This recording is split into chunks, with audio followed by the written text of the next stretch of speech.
non-fungible tokens. And you know that there's a lot of money in NFTs.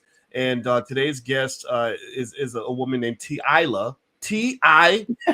You got it right. Teaila. Don't be mess up no black woman's name. We can't be having that today.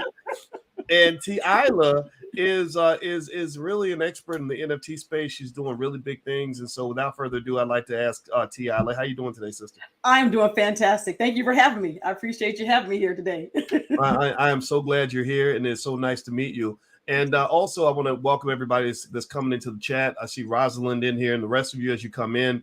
Hit the thumbs up button. Please hit the thumbs up, share, subscribe button. You know, this is the platform for intelligent black people.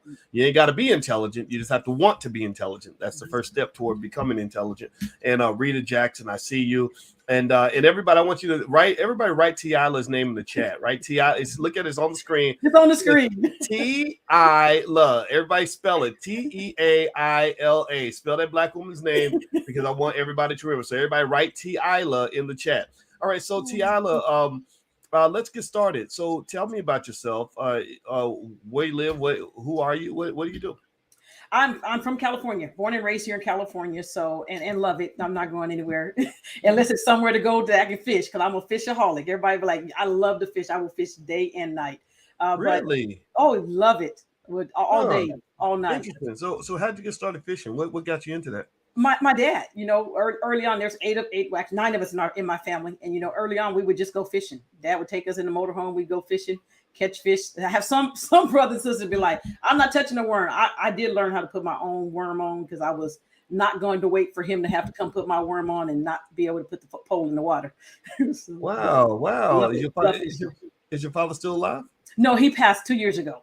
Oh, I'm so sorry. What was your father's name? Albert Richardson. Albert Richardson. Everybody type Albert in the chat. So I share the Albert. We're gonna bring Albert into the room so he gets to hear his brilliant daughter speak. So that's interesting that you mentioned that you like to fish. And I'm gonna say what's going through my little brain. My spidey senses are basically saying that I don't meet a lot of people where the first thing they tell me is I really love to fish. Oh, right. And that tells me that Albert, and what is your mother's name? Lois Richardson.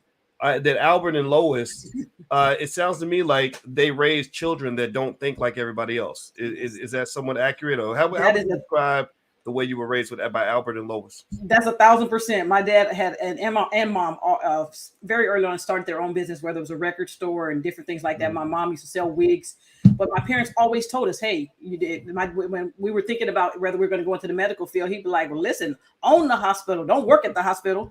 And so my husband, my dad has always told us those things as far as if you're going to do something, be an entrepreneur, own your own businesses. And so through the years, I've had a barbecue restaurant. I've never really had an 8 to 5 job. I've always done my own thing simply because my dad and my mom have really given us that go ahead. So I try to do the same thing with my kids. Wow. I love that. And how many kids do you have, by the way? 2. I have Majesty and Miles. My daughter Majesty. Majesty and Miles. I love that. My M&M kids. But she graduated from UCLA. It's been about a year and a half since she's been out of UCLA, and my son Miles is at Fresno State. He's a junior at Fresno State. Wow. Well, I know UCLA ain't cheap. So it's not. But thank God, listen, she don't have no loans. So God has blessed. Wow. Well, you know what? I really like that. I like hearing about your family and the culture, Albert and Lois and the M&M kids and everything. And the reason I wanted to start the conversation there is because as we move into that main topic of today, of how you've been able to make so much money with NFTs and do so well in that space. Yes. I want to reiterate to everybody that's listening that the reason that these questions, that these little statements that are seemingly insignificant, like I love to fish. My daddy taught me, my daddy taught me to fish. My mom, he used to tell me to have my own business, all that. These are little things that make a big difference in our community, right? Because you've got a lot of our people that feel almost helpless. And a lot of times I think they feel helpless because they feel that the only way they can have an opportunity is if somebody out there gives it to them or whatever. But then there are those of us who know how to fish. Mm-hmm. And Albert and Lois said, we're going to make sure our daughter, I'm going to call you TT. I'm playing. Look, we're going to make sure little TT knows how to fish, right? Mm-hmm. And that, I think, is a translation into the next part of our conversation, because you've been fishing in the NFT space. Tell us about let's brag for a minute. Everybody, put TT in the chat. TT is her nickname. That's gonna be a name. This is our TT. All right, so TT, I want you to brag a little bit about some of your accomplishments in the NFT space and how you and I ended up even face to face having this interview. I didn't know who TT was a month ago, but I know TT now. And I'm gonna let TT tell you why I know exactly who TT is, and I ain't gonna forget. Go ahead, TT. Tell us about some of your NFT accomplishments. Some of my NFT accomplishments. If you can see, I do actually have a T-shirt on it. I don't just normally wear a T-shirt. I'm like, it's an interview. I'm like, well, listen, this is actually a Bored Ape T-shirt right here. And so, this is a Bored Ape T-shirt. I'm gonna put your solo on the screen so they can see your Bored Ape T-shirt. Let's see if I can make you solo. Let me see here. Here we go. There she is. Okay, so y'all see that Bored Ape T-shirt? This is a Bored Ape T-shirt right there. Okay, so tell us about the Bored Apes. What does that? Why is that significant in the NFT space? I mean, right now, most people who are coming and are new in the NFT space, that's one of the projects that most people hear about. You'll hear a lot of professionals and even actors who own them, like Steph Curry owns a Bored Ape, Serena Williams, Snoop Dogg. They all have invested in the NFTs, in the Bored Ape project. But for me, I was blessed to get in back in May of last year when the price was like $1,200, $1,300. So less than a year later, to try to go get a Bored Ape now is going to cost you about $230,000. That's the baseline floor. If you don't have a rare Bored Ape, that's literally the starting price for you to actually get involved into the Bored Ape projects right now. Okay, so you got into the Bored Ape projects at $1,200. Mm-hmm. And that means now how many investments did you make? I mean, how many NFTs did you purchase? Like what did that look like? Not to tell too much of your business, but just ballpark. No, and with the Bored Apes, I bought one Bored Ape. And normally will buy several of items when I'm buying, for example, like some of the sandbox land games that I've invested in, the Metaverse. Everybody's into like what the Metaverse, the Oculus goggles. That's the best way I can kind of help people understand is that, you're in the Oculus, and whether you're working out or you're fishing, like I fish in my Oculus every day. But that's the Metaverse aspect. And even when I look at the Metaverse aspect of, some of the investments that I made into Sandbox, which were several $100s. But today the floor, even on some of those basic lands, are going to cost you $8,000 to $10,000. And if you have a bigger piece of property within the Metaverse, then now you're talking about even $500,000 just for owning some of those lands that you might have paid a couple $1,000s for when you first invested. Okay. So, first of all, congratulations. I think that's really awesome. Everybody clap for TT. we love in this space. We love to see Black people making money and succeeding. So that's the first thing. The second thing I'm really curious about is you have a passion in making sure that our people are aware of what's happening in the NFT space. And I know a lot of our people are intimidated by NFTs. Their big problem is I see the money over there. I just don't know how to go get it. Like this is scary. But they're watching the world kind of move forward, and they're sort of trying to figure out, okay, what should my next move be? First of all, how did you end up in that space to begin with? Are you a tech person? Are you like what led you in that area? Not tech at all. No, not me. But really, I am not the techiest person. I can get on the computer and do all those things, but I'm not a techie person. And I think that's where one of the fears that a lot of people think about is you have to be techie to get into the NFT space. No, you just need to know how to research the projects. You need to know how to, go and research the projects and figure out how to get invested in them. But to answer your question, how I got started, my sister and I, Jessica, she's like my go-to. We're like, I have a Sisters Talking NFT show that we do weekly on live to educate people about the NFT space. When we first started, we got invested into the NBA Top Shot. That was like the digital aspect of cards. You could buy these digital cards. And then our portfolio literally we're in like the top 0.1 percentile of having that many NFTs in that particular the NBA Top Shot. So that was how we really got it started first. That was one of the investments that we definitely started doing. And then from there, we started investing into the Metaverse. Everybody keeps talking about Facebook and the Meta. They're starting all the things called the Meta. But there is so much opportunity within the Metaverse. Most people don't think about it. Literally, they just think, well, it's a Metaverse. But there's a lot of aspects, whether you're going to rent the lands, you're going to do all those different things. There's a lot of opportunity for people to get invested in that particular space. All right. Well, everybody who just came in, I'm talking to Miss Teaila Kidd. And Teaila, we call her TT over here. That's the new nickname. But Teaila is an expert on NFTs and is also fortunately she's actually partnering with the Black Business School, and we're doing a free event next week on how to get started with NFTs. And Teaila is going to lead that discussion. I'm going to join her more so as a student who asks the piercing questions as opposed to the expert, because I'm learning about NFTs myself. So if you'd like to join the event, everybody, you can just go to my website, boycewatkins.com. I put it on the screen, and there's a link right there at the top to join the event. So just go to boycewatkins.com, and the link is right there. You can join us, and we're going to spend 2 days talking about the metaverse, digital real estate, NFTs, all that stuff. So Teaila, let me ask you this question. When people talk about what's going on with NFTs, and do you see that much money being made that fast? The first thought that came to my mind is, okay, is this real? Is this scammy? Is this pump and dump kind of space? And I imagine that it is kind of treacherous territory if you don't know what's going on in that space, right? Absolutely. I would say the same thing. I think most people think that like people, they're scammers in the regular world. And so, so no matter do you think that they're just gonna come over to NFT space and be good now? They're not.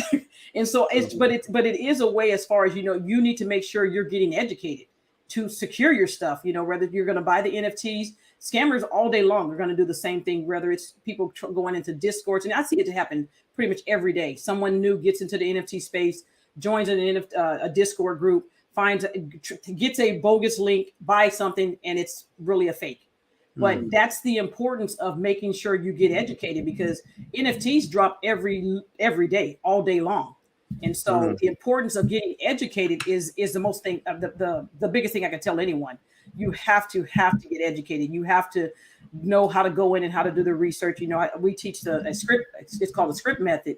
We'll cover that also on the training next week too, of making sure people at least know, how do you go in and do your research? How do you figure out which project to get into or to not get into? And how do you know when to get out of those projects? Because that's even a bigger equation, as far as, knowing when to get out is even more important than knowing when to get in.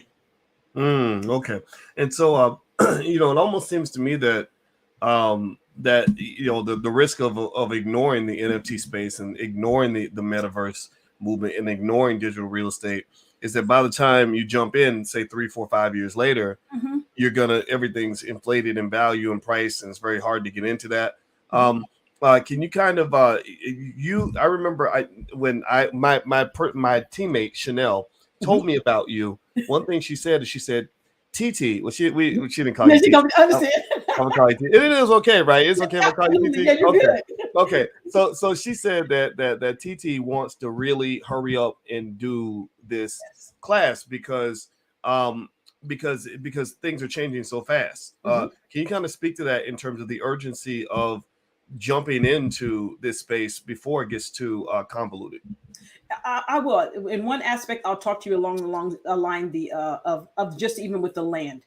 If you don't know the benefits of being able to, what you can do with your metaverse land, whether you're going to go in and even renting. If I just even talked about just being able to rent my metaverse land for people to come on, and the best way I can tell you is when you're talking about the Oculus thing, is of people having an experience, whether they're going to be in the Oculus glasses, but you can get paid for that. That's one aspect as far as what you can do in the metaverse, is you literally can get paid for people going on and doing an experience. If you create a game on your land, people who come in there will pay you in cryptocurrency or however you have your payment method set up. They will pay you on that. On some of my sandbox land, I'm able to go on there and advertise my business.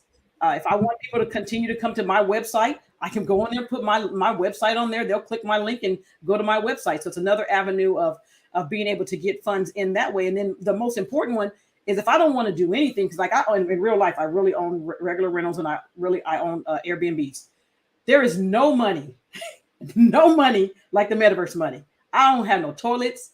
I don't have no AC. I don't have no roofs. I don't have nothing. And so, but literally, if I went in and just rented my land in the metaverse for, some of the big companies that are getting into the space, whether it's Nike and all of those different companies that are getting involved with within the space, that I can rent my land to them and make residual money every single month without the headaches. So that's why I'm investing into the metaverse. And then one other thing I'll speak to, if you don't mind, as far as the other way for people to get involved, is going to be the art aspect. I think many people in our community are gifted. I mean, beyond imagination, but they just don't have the funds to go out and get an art gallery. They don't have the funds to pay the overhead or to have all the startup costs. But within the NFT space, that you need a tablet or a phone that you can design on and literally make residual type income from if you go on and you create a digital, let's say if you create a digital art piece and you put it up for sale, you will be forever paid on that particular art piece, the royalties. So I think that's the other thing that's really big, and I think a lot of people are missing it, and they're thinking that they just have to come in here and buy. No. Listen, come in here and figure out how to sell your stuff and make the money. That's a bigger play. Wow. Everybody, I'm speaking with Teaila Kidd, and we are talking about making money with NFTs and making money in the metaverse. Do me a favor, hit the thumbs up button, thumbs up, thumbs up, thumbs up. Also, you can follow Financial Juneteenth on Instagram if you'd like. If you'd like to sort of talk about Black wealth, that's what we focus on. That's what we believe in. And also, don't forget, I want to remind you guys that next week, Teaila is going to be a guest lecturer in the Black Business School. She's going to come in. And we're going to talk about NFTs in detail.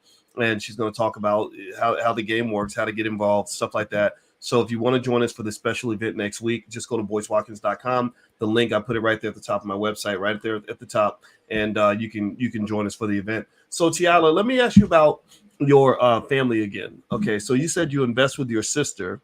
Oh. Now, your other siblings, how did they feel about the NFT stuff? I mean, did when you started talking to them about digital real estate and all that? I don't know if your parents are like mine. My parents would be like, that ain't real. You know what we did? Because even my mom, and my mom's over 70, my mom literally went in and bought NBA Top Shots. Literally. Whoa, yes, my mom has invested in NBA Top Shots, and she owns some LeBron moments.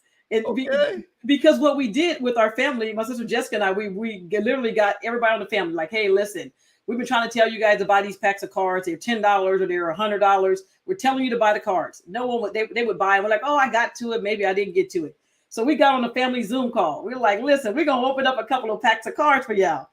And we literally started opening up packs of cards, and we would show them, okay, that one right there, that was a $20, that was a $10 pack of card. That card there is worth $5,000. That card right there is worth $3,000. And ever since then, they have been on board. My brothers and sisters love the NFT space. So, wow. So you said you got on a family, you said family Zoom call? Oh, yes, sir. Yes. Okay. And now do y'all do these family Zoom calls regularly? Is this a scheduled thing? Or tell me about that. If we need to do something, if we're getting a particular drop, or we have our family a text group that we'll simply be like, hey, this particular drop is happening. Y'all need to get or go sign up for this. So we do that. But again, many of my brothers and sisters were early on. We're trying to figure out how to even get involved with it. And one of my sisters, we'd be like, if Arzella can do this, anybody can do this, because she was more skeptical about doing it. But she'll be putting alerts in there like, well, hey, such and Micah Johnson is having such and such. And so she's actually figured out how to research it. And it takes a little bit of time, to get educated on it. But, and I don't want to brag, but my family, that's like, there's a project that my family have been blessed to get into. And it's called the Clonex. It's made by Artifacts. Nike just acquired Artifacts. So that's how big this particular project is. And, many of them, because we got invested early on into some of their other projects, we were able to buy some of their Clonexes for $300. Today, the floor on Clonexes is over $30,000. Ooh, wow. This just happened in December. The floor meaning like the lowest price that they would go for at auction. The lowest price. If I want to go sell it right now, the floor would be $30,000. But there's rarity, so sometimes you get if you get the ones that we paid $300 for. If you got a rare one, means it's more unique. That's when you get into that unique item thing. Now you're talking about something that's a six-figure item that you paid $300 for. So I know many people are always concerned about, well, man, the cost is just so high to get into some NFT projects. It may be now, but there are still other projects that are coming out where that opportunity is still available for you. Well, you know what, y'all? Next week, when Miss Teaila, the amazing daughter of Lois and what's your father's name? Albert and Lois. When she comes to the Black Business School, I'm gonna tell y'all something. y'all gonna see a Boyce Watkins NFT collection coming out shortly thereafter. So we are gonna meet next week in the Black Business School. The event is free. Just go to boycewatkins.com. You can click the link at the top and you can register and join us to come see Miss Teaila. Now, Teaila, how can people follow you on Instagram or social media? What's NFT? What's NFTs.com. That's the best way for people to get a hold of what's NFTs.com. That's my free Facebook group. We try to post information in there for them to be able to learn about NFTs. And we're also doing that in the Black Business School too. So we'll be posting there also. Awesome. Well, I know you came recommended also by Courtney Logan, yes, who we partner with on our Forex programs. And we just love Courtney. And what we really like is this, what's happening now where Black people are educating Black people. This is a big movement online, and I think that's appropriate. I believe we should have been educating ourselves in the first place. Our ancestors used to do it after slavery, and they did a better job than the school systems today. And also the way you link investing, learning, and family kind of all together. The reason I asked about the family Zoom meetings because our family does the same thing. We meet on Zoom, and we find that it's just like meeting at grandma's house for Sunday dinner. Yes. We get together, we see the kids, how big they've grown. We talk about what's going on in the world, but then we talk about money and talk about wealth, and we talk about making moves together. And so shout out to the Kidd family, right? Richardson family. Richardson family. I'm sorry. Are you married? I'm married. 25 years. Yes, 25 years. 25 years. Okay. Shout out to that. Everybody clap for that. Give her a digital round of applause for that. And shout out to Mr. Kidd. Yes, and also to the Richardson family, because this is what I want everybody to see. This is an example of how wealth is very cultural. And I want y'all to understand that from that first sentence when Mrs. Kidd came in, I'm calling Mrs. Kidd, TT. We got a lot of names now. I got different names. I'm good. Yeah, when Mrs. Kidd came in, first thing she said is that I love fishing, which y'all don't hear a lot of. That was a kind of a unique statement, right? Well, it seems to me like with NFTs, you're kind of doing the fishing, and then also the values you were taught by your parents about sort of self-sustainability and creating your own opportunities. That's translated into your wealth journey. So you will never be that person sitting around saying, I can't get ahead because they won't help me out. They won't give me no job. They just, so I like that. I really like that. I want everybody to know why I love that so much. So thank you. Thank you very much for that. Absolutely. So everybody, if you want to join the event next week, you can just go to boycewatkins.com. The link is right there at the top. And Ms. Kidd, anything you want to say before we bounce out? Thank you for the opportunity. I look forward to seeing everybody next week. Like I said, we need to get in there together and figure out how to make the money. Again, I own land.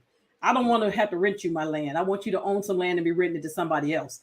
And so I think it's going to be very important, as we come on and figure out how you can get invested. Again, getting invested early is very, very important. There's going to be other opportunities for you to get a Bored Ape project that, for the $1,200. Some people I know got them for $700. And so there's going to be those opportunities for you to go on and do those things early. We're still early. You think about it, maybe only 4% of the U.S. are even invested in NFTs. And so there's a big upside still available for the NFT space. But you just have to get educated and know exactly what to invest in. All right. Well, if you want to talk to Mrs. Kidd, aka TT, aka Teaila Kidd, then if you want to talk personally directly, just go to boycewatkins.com. You can get the link. Join us in a special event. It's going to be in the Black Business School. It's totally free, and we're going to talk about NFTs for hours. And I'm going to be right there because I'm actually making NFT moves myself. We all should be. So take care, everybody. God bless you, and thank you again, TT. It was great. Thank you. Teaila Kidd. Teaila Kidd, her real name. I call her TT. So all right. Take care, everybody. Have a good day. Bye-bye now.